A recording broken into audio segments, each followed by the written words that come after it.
more time learning.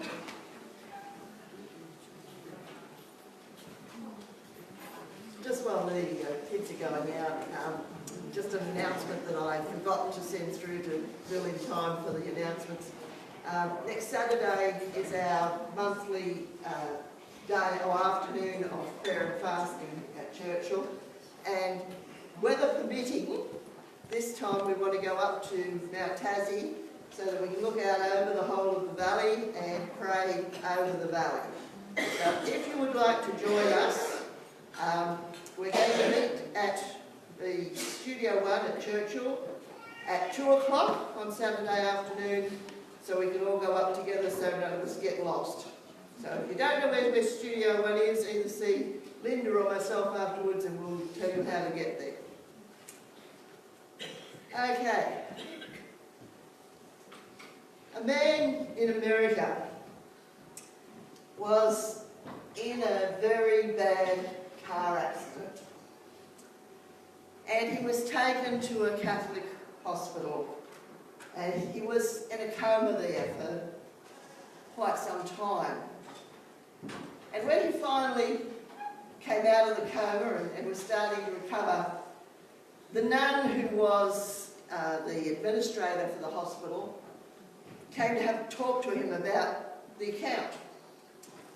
And she says, now, you know, you've been in this hospital for quite some time now, and we really need to get this account sorted out.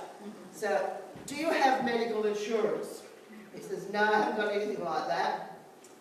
Oh, do you have money in the bank that you could pay your bill with? No, I haven't got a red cent. Do you have friends who might be able to lend you the money to pay the bill? No, they're all as broke as I am. What about family? Do you have some family that you could call on that might be able to help you? He says, no, the only family I've got is one sister. She's a spinster. She's a nun.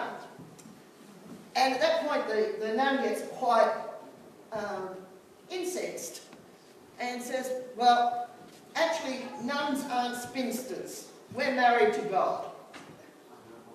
Well, says the bloke, well, that's good to know. In that case, just send the bill to my brother-in-law. Some of you got that, and some of it went right over the top of your heads. Think about it for a while, it'll hit you. In the meantime, Jesus didn't tell jokes, at least none that we have recorded, but he did tell stories. And he told one story about two blokes who had major financial problems. Well, one of them had major financial problems, and the other one had, a bit of a financial problem. The first guy owed his boss millions of dollars. And the boss wanted to collect. But the guy came in and said, just give me some time to pay this. Now that was stupid in the first place. I mean, the guy owed so much, he could have lived 100 lifetimes and still not been able to pay the debt. And the boss was sensible enough to realise this, so he said, look, forget it. I'll just write the debt off. You don't owe anything anymore. And then the bloke went out. Now, you would have thought that he would have been jumping over the moon practically. This is so good. I've been forgiven of this debt. This is fantastic. But I can only imagine that something must have been going on in his mind. Something like, I'm not really sure about this. Maybe the boss is just pulling my leg. Maybe he hasn't really written off this debt. Maybe somewhere down the track he's going to jump in and claim it. Maybe I'd better get all the money in that I could possibly, just in case. So he sees this other guy who owes him a little bit, a few $100s. And he grabs him and he says, look, that money you owe me, you've got to pay it. the other guy says, "I can't. Just wait a little bit and I'll be able to." No, the first guy says, "You pay it or I'll throw you in jail." Again, stupid. How's the guy going to pay it? He couldn't pay it when he was out working and getting money. How's he going to pay it when he's in jail and getting nothing? But anyway, he throws him in jail. The fellow servants who are looking at this are quite ticked off that he would do this. And they're probably a little bit miffed as well that his debt's been forgiven and theirs hasn't. And so they go off to tittle-tattle to the boss. The boss is furious. He calls the bloke in. "I forgave you all that debt of yours. I wrote it off. Why couldn't you do the same to the guy who owed you just a little bit?" And Jesus said he threw the man into prison till he paid the last penny of what he owed. Now, can somebody tell me how much did the bloke owe?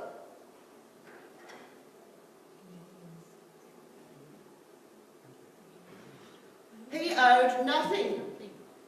The guy, the boss, had forgiven his debt. He had written it off. There was no longer a debt for him himself. So what was it that he was going to pay the last penny of? Well, to illustrate this, let me use an example from what might happen in the commercial world today. Let's imagine that there's Company A, and Company A owes a huge debt to Company B, and they're not able to pay that debt. At the same time, Company A has a huge amount of debts owed to them by other people. So much so that they would be able to pay off the debt several times over if those debts that were owed to them came in. Now, what sometimes might happen is Company B, looking at the situation, goes, "Well, Company A is never going to be able to pay us.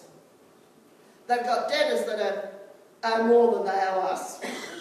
So what we'll do is we will just write off Company A's debt, but in the process we will acquire the debts that are owing to Company A. So now everybody that once owed money to Company A now owes it to Company B. And believe me, in the commercial world, Company B will pursue those debts ruthlessly to get their money back on their investment. But just imagine that the boss of Company A says, "Well, not really sure about this deal. Maybe Company B is going to renege on it along the way. You know, we better get some of these debts paid off." And so they go off to Fred Merck, who owes them a couple of $1,000, and they say, "Look, we need to get that money from you." And they put pressure on him until they get that couple of $1,000. What's going to happen when Company B finds out about that? They're going to go, "Hey, that debt was not owing to you anymore. Fred Merck didn't owe you $2,000 anymore because we acquired that debt. It was owing to us. So by going and getting that $2,000 out of Fred Merck, you've in fact stolen that money from us." Right? You get where I'm going? Yeah. And that's exactly how it is with us and God, except that when God acquires our debts, he doesn't do it so he can pursue them ruthlessly. He does it so that he can forgive them just as they've forgiven ours. When you came to Jesus, when you accepted his forgiveness of your sin, of your debt to God, at the same time he acquired every debt that is owing to you. and every debt that you owe to other people. Now, I am talking about moral debts here. I'm not talking about financial. I'm not, if you owe a couple of $100 to somebody else, you can't go along to them and say, hey, I don't owe that to you anymore because Jesus has paid my debts. Our bloke in the first story probably wouldn't have had much success in having his bill sent to his brother-in-law, God. But Jesus has paid every debt, every moral debt that is owing to you, just as he has paid your own moral debt to God. And so, in the story that Jesus told, what was the guy going to pay off every penny of? Not his own debt, but the debt that was owing to him that he had claimed after it was no longer owing to him. And what do we get into prison for after our debt to God has been paid? We get into prison for the debts that we claim that are no longer owing to us. That unforgiveness, that's the thing that puts us in prison. And that's the thing for which we will stay in prison until we have paid the last penny. As a universal principle, when every debt gets paid, it either gets paid by the person who owes the debt, it gets paid by somebody else on behalf of the person who owes the debt, or it gets paid by the person to whom it is owed because he writes it off. Until we write off those debts that are owed to us, those moral debts, those hurts, those wounds, those bad treatments, until we write off those debts, we are going to be in prison. So my question to each of us today is, are you, am I, in prison for a debt that was never ours in the first place? And if we are, maybe right now, before we take this communion, is the time to stop and say, God, forgive me for taking on myself that debt that was never mine in the first place.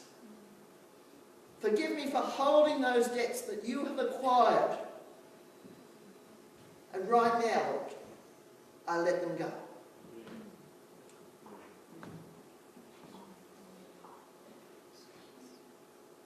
The night that Jesus was betrayed, he took bread. He blessed it and he broke it. He said, this is my body, given for you. Let's eat together.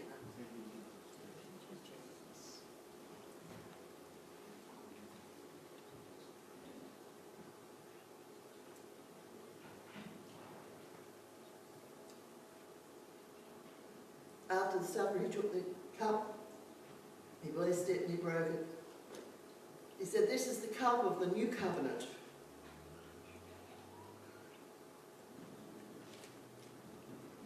As we take this cup, we remember that God has instituted a new covenant with us.